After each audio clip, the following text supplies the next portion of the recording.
যার কাছে যায় সেই কয় তুমি নবী। আরে মিয়া, আল্লাহ নবী বানাবার মতো একটা ধনী মানুষ পাইলো না, তোমার মতো এতিম গরিব মানুষ আল্লাহ নবী বানাইলো কেন? বাপ নাই, মা নাই, গরিব, তোমারে কেন আল্লাহ নবী বানাইলো? বিশ্বাস করি না, নাউজুবিল্লাহ। 3টা দিন না খাইয়া দুয়ারে দুয়ারে ঘুরেছেন। তারপরে যখন দেখলেন যে না, এরা ঈমান আনবে না, তখন তিনি নেতাদের বললেন, আচ্ছা তোমরা তো কেউ আমার কথা শুনলে না, আমি মক্কায় চলে যাই। একটা অনুরোধ করি, আমি যে তায়েফে আসছিলাম এই কথাটা তোমরা মক্কায় পৌঁছায় দিও না, তাহলে ওরা আমার বিরুদ্ধে শত্রুতা আরো তীব্রতর হবে, এই কথাটা কইও না। ওরা ওখানে তো খবর পৌঁছাইলই, আর রাসূল যে পথে যাবেন সেই পথে যুবকদেরকে দাঁড় করাই দিল পাথর নিয়ে। আমার জীবনে একটা বার সেই রাস্তাটা দেখার তৌফিক আল্লাহ দিয়েছেন, যেখানে রাসূল অত্যাচারিত হয়েছিলেন। দুদিকে পাহাড়, দুদিকে পাহাড়, ক্ষুধার্ত নবী, রহমতের নবী, 3 দিনের না খাওয়া। যাইদ সাথে, রাসূলুল্লাহ যাচ্ছেন, যুবকেরা পাথর মারা শুরু করে দিয়েছে। ইট গায়ে মারলে, মাটি গায়ে মারলে তার এক রকমের ব্যথা, আর পাথর মারলে ব্যথাটা কি হয়? শরীর কাটতেছে, রক্ত ঝরতেছে। রাসূলুল্লাহ পড়ে গেলেন, যুবকেরা এসে জোর করে ধাক্কা মেরে জবরদস্তি করে হাঁটালো, আর পাথর মারলো, আবারও পড়ে গেলেন। আমি সেই 2 জায়গা দেখেছি, যে 2 জায়গায় বেহুশ হয়ে পড়েছিলেন।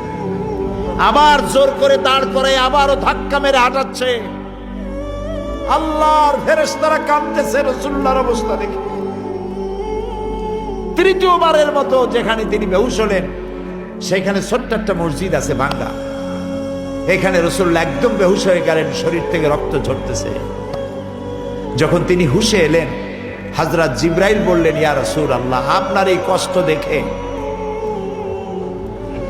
অসহ্য হয়ে গেছে, আমি পাহাড় পরিচালক ফেরেশতার সাথে করে নিয়ে এসেছি, আপনি অনুমতি দেন এই 2টি পাহাড়কে মিলায় দিয়া কাফের গুলাকে পিষা মারিয়া শেষ করে দে।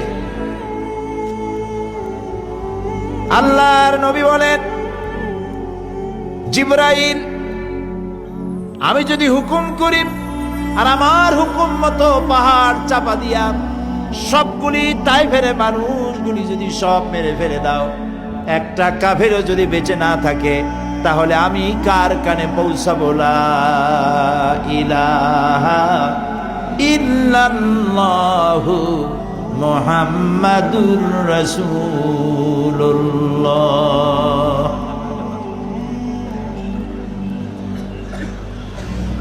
একজন লোক রাসূলুল্লাহর এই দুরবস্থা দেখে তার বাগান থেকে 1 গ্লাস আঙ্গুরের রস নিয়ে আসছে, রাসূলের হাতে দিয়ে দিল। নবী করিম সাল্লাল্লাহু আলাইহি ওয়াসাল্লাম আঙ্গুরের গ্লাসটা হাতে নিয়ে বললেন, তোমার নাম আত্তাস? লোকটি বলল, আমার নাম আত্তাস।